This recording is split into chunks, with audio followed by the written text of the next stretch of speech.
नमस्कार दोस्तों, मैं हूं अनूप श्रीवास्तव और आप देख रहे हैं हमारे चैनल पे एक खास कार्यक्रम मिड डे न्यूज।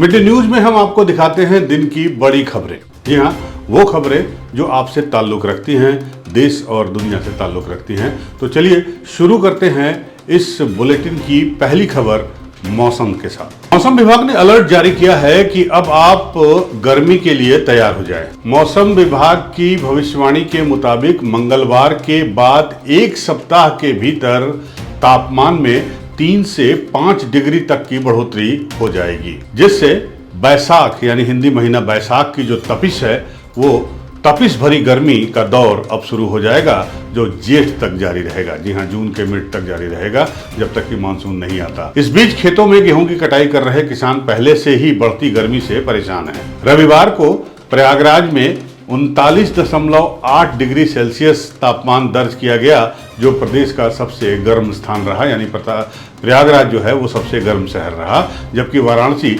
39.3 डिग्री के साथ दूसरे स्थान पर रहा। बात करें अगर बुंदेलखंड की, तो बांदा में रात का तापमान 25.2 डिग्री दर्ज किया गया, जो सबसे अधिक रहा। मौसम विभाग के मुताबिक अगले 10 दिनों तक प्रदेश में मौसम सूखा यानी शुष्क बना रहेगा। आसमान के साफ रहने और हवाओं के कमजोर पड़ने से दिन और रात दोनों के तापमान में लगातार बढ़ोतरी दर्ज की जाएगी।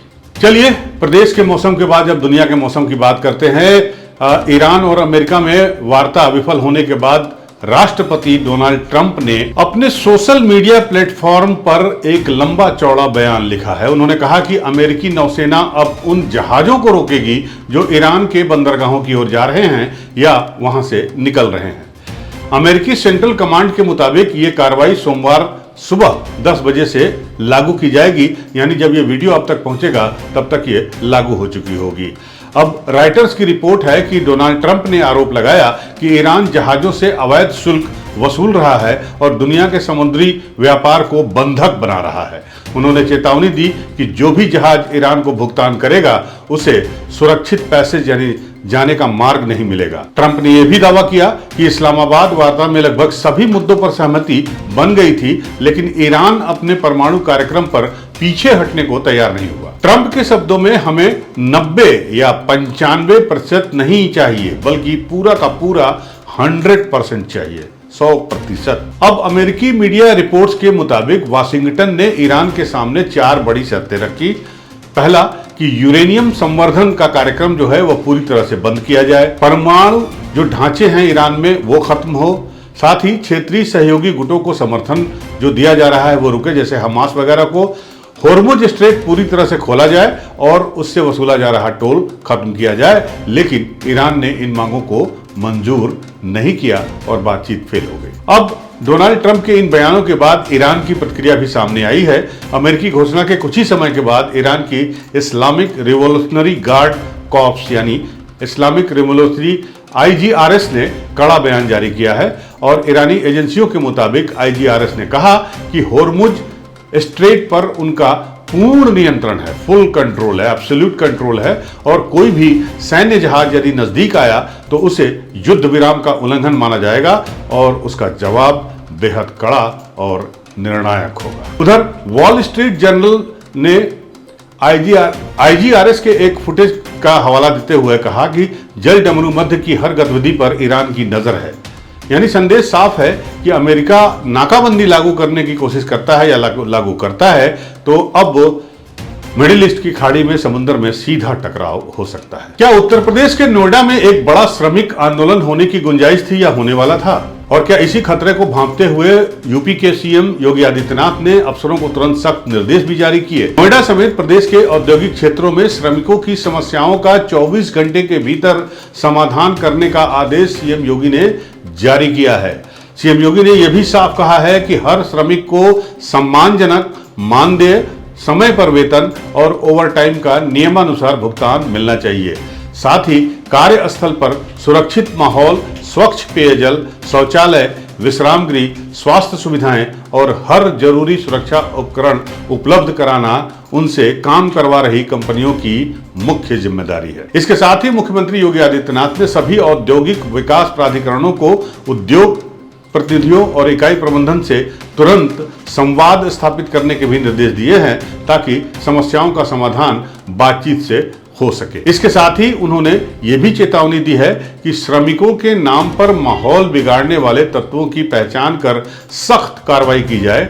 औद्योगिक क्षेत्रों में सुरक्षा और सतर्कता बढ़ाने के भी आदेश जारी किए गए हैं। आपको बता दें कि नोएडा में अपनी मांगों को लेकर आज श्रमिकों ने बड़ा जबरदस्त प्रदर्शन किया, तोड़फोड़ किया, लेकिन सीएम योगी के संदेश के बाद साफ है कि श्रमिकों को सम्मान भी मिलेगा, लेकिन कानून व्यवस्था के साथ कोई खिलवाड़ भी नहीं होने दिया जाएगा। चलिए बात करते हैं एक बार फिर से ईरान बार की और बातचीत की। पाकिस्तान के इस्लामाबाद में हुई अमेरिका और ईरान की बातचीत बेनतीजा साबित होने के बाद पाकिस्तान ने, या यूं कहें पाकिस्तान की मीडिया ने, बातचीत फेल होने का पूरा ठीकरा इजराइल के सर पे फोड़ दिया है। आपको बताते चले कि पाकिस्तान की मीडिया इस बातचीत को साउथ एशिया में स्थिरता यानी स्टेबिलिटी के एक उम्मीद की किरण के रूप में देख रहा था, लेकिन बैठक के बेनतीजा होने के बाद मीडिया ने शांति प्रक्रिया का सबसे बड़ा दुश्मन का ठप्पा इजराइल पर फोड़ दिया।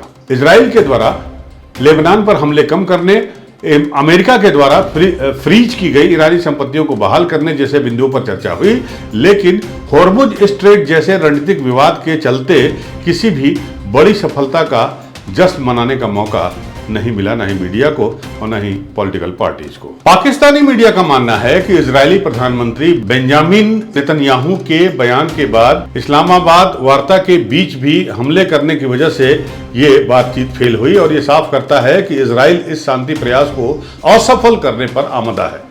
पाकिस्तानी अखबारों का यह भी कहना है कि फिलहाल अब जो गेंद है वो अमेरिका के पाले में है। दोस्तों, बॉलीवुड की सबसे वर्सेटाइल सिंगर आशा भोसले का मुंबई के ब्रीच कैंडी अस्पताल में मल्टी ऑर्गन फेलियर के बाद उनका देहांत हो गया है। आशा भोसले को शनिवार को सीने में संक्रमण और थकावट के चलते अस्पताल में भर्ती कराया गया था।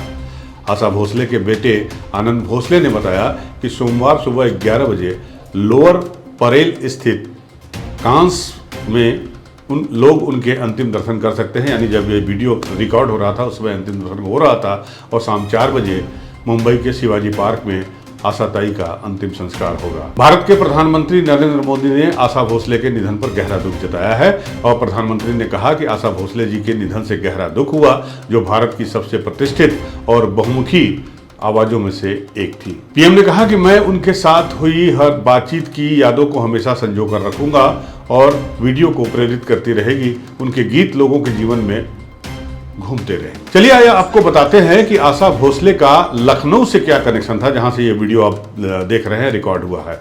आपको बता दें कि 1981 में रिलीज हुई क्लासिक फिल्म उमराव जान की मुख्य गायिका आशा भोसले ही थी। उन्होंने इस मूवी के लगभग सभी सुपरहिट गानों में अपनी आवाज दी। दिल चीज क्या है आप मेरी जान लीजिए, इस गाने के लिए उन्हें उस साल राष्ट्रीय पुरस्कार से भी नवाजा गया था। उसके बाद उन्हें इजाजत फिल्म के लिए भी राष्ट्रीय पुरस्कार मिलेगा। आपको यह जानकर हैरानी होगी कि उमराव जान के निर्देशक मुजफ्फर अली ने रेखा की आवाज के रूप में आशा भोसले को नहीं बल्कि उनकी दीदी लता मंगेशकर को चुना था। और उस वक्त फिल्म का जो संगीत था वो खयाम नहीं दे रहे थे बल्कि जयदेव तैयार कर रहे थे, और उन्होंने इस फिल्म के 8 गाने लता मंगेशकर को ध्यान में रखते हुए रेखा के ऊपर सोचकर बनाए थे। लेकिन कहते हैं ना कि हर फिल्म पर कलाकार का नाम लिखा होता है और किस्मत होती है, और आशा भोसले के साथ भी ऐसा ही हुआ। मुजफ्फर अली के साथ पैसों के विवाद के चलते इस फिल्म यानी उमराव जान से जयदेव की छुट्टी हो गई और खयाम की एंट्री हुई, और खयाम के आते ही आशा भोसले की भी इस फिल्म में एंट्री हुई, और बाकी आपको पता है कि वो इतिहास है। चलिए आखिरी खबर है जो आईपीएल के साथ खत्म करते हैं। बात करते हैं आईपीएल 2026 में लखनऊ सुपर जायंट्स टीम के बारे में। आपको बता दें कि आईपीएल के शुरुआती 2 सीजन में एलएसजी यानी लखनऊ सुपर जायंट्स के कप्तान केएल राहुल की अगुवाई में एलएसजी ने प्लेऑफ तक का सफर तय किया था, लेकिन साल 2023 और 2024 में एलएसजी नॉकआउट से ही बाहर हो गई। फिर राहुल की कप्तानी पर सवालिया निशान लगने लगे, वो भी एलएसजी के मैनेजमेंट की तरफ से। साथ ही आपको याद होगा कि 2025 में एलएसजी के मालिक के साथ यानी संजीव गोयनका के साथ उनका विवाद होने का वीडियो बड़ा वायरल हुआ था। उसके बाद एलएसजी से राहुल का नाता टूट गया था। तो एलएसजी ने राहुल के बाद विकेटकीपर बल्लेबाज ऋषभ पंत को पिछले साल भारी भरकम रसराशि 27 करोड़ की धनराशि खर्च करके उन्हें अपने साथ जोड़ा था, लेकिन टीम की किस्मत ऋषभ पंत भी नहीं बदल पा रहे हैं। जी हां, आपको बता दें ऋषभ पंत पिछले 14 मैच में 24 के औसत से सिर्फ 269 रन बना चुके हैं और जिसकी वजह से पिछले साल लगातार दूसरी बार एलएसजी प्लेऑफ से बाहर हो गई। अब एलएसजी इस सीजन में भी अपने ही घर में बढ़िया प्रदर्शन नहीं कर पा रही है। जी हां, मैं बात कर रहा हूं लखनऊ के इकाना स्टेडियम की, जहां 1 अप्रैल को हुए अपने मुकाबले में उसे दिल्ली कैपिटल से भी हार का सामना करना पड़ा। रविवार को खेले गए इस मुकाबले में लखनऊ में पहले खेलकर 20 ओवर में एलएसजी ने 8 विकेट पर 164 रन बनाए और जवाब में गुजरात टाइटंस ने 18.4 ओवर में सिर्फ 3 विकेट लेकर इस लक्ष्य को हासिल कर लिया। गौरतलब है कि एलएसजी की अपने घरेलू मैदान यानी लखनऊ के इकाना स्टेडियम में यह लगातार छठी हार है। गुजरात टाइटंस के लिए जीत के नायक बने स्टार गेंदबाज, तेज गेंदबाज प्रसिद्ध कृष्णा, और प्रसिद्ध कृष्णा की गेंद पर Aiden Markram, Mukul Chaudhary, Nicholas Pooran और आयुष बडोनी जैसे दिग्गज बल्लेबाज आउट हुए और ये सारी गेंदें शॉर्ट थी। आपको बता दें कि निकोलस पूरन, जिनको लेकर बड़ी चर्चा थी, वो लगातार इस सीजन में चौथे मैच में फ्लॉप हुए हैं। और उधर अगर बात हम ऋषभ पंत की करें तो ऋषभ पंत ने अभी तक इस सीजन में 4 मैचों में 34 की औसियत से 1004 रन बनाए हैं। पंत ने हैदराबाद के खिलाफ दूसरे मैच में 68 रन जरूर बनाए थे, लेकिन उनकी पारी में अभी तक कॉन्फिडेंस नहीं दिखाई दे रहा है। एलएसजी के लिए पंत ने अब तक 19 मैचों में कप्तानी की है, जिसमें से 11 वो जीते हैं और इस सीजन में अब तक 4 पारियों में पंत ने 768 रन जोड़े। तो दोस्तों, ये थी मिड डे न्यूज बुलेटिन। अगर आपको ये प्रोग्राम अच्छा लग रहा हो तो हमें कमेंट बॉक्स में जाकर जरूर बताएं और बताएं कि इसमें किस तरह की खबरें आप और चाहते हैं। हम आपके कमेंट्स का जवाब जरूर देंगे। और इसी के साथ इस वीडियो को समाप्त करते हैं। वीडियो पसंद आया हो तो इसको शेयर और लाइक जरूर करें, चैनल को सब्सक्राइब जरूर करिएगा। मिलते हैं आपसे अगले वीडियो में, तब तक के लिए नमस्कार, जय हिंद।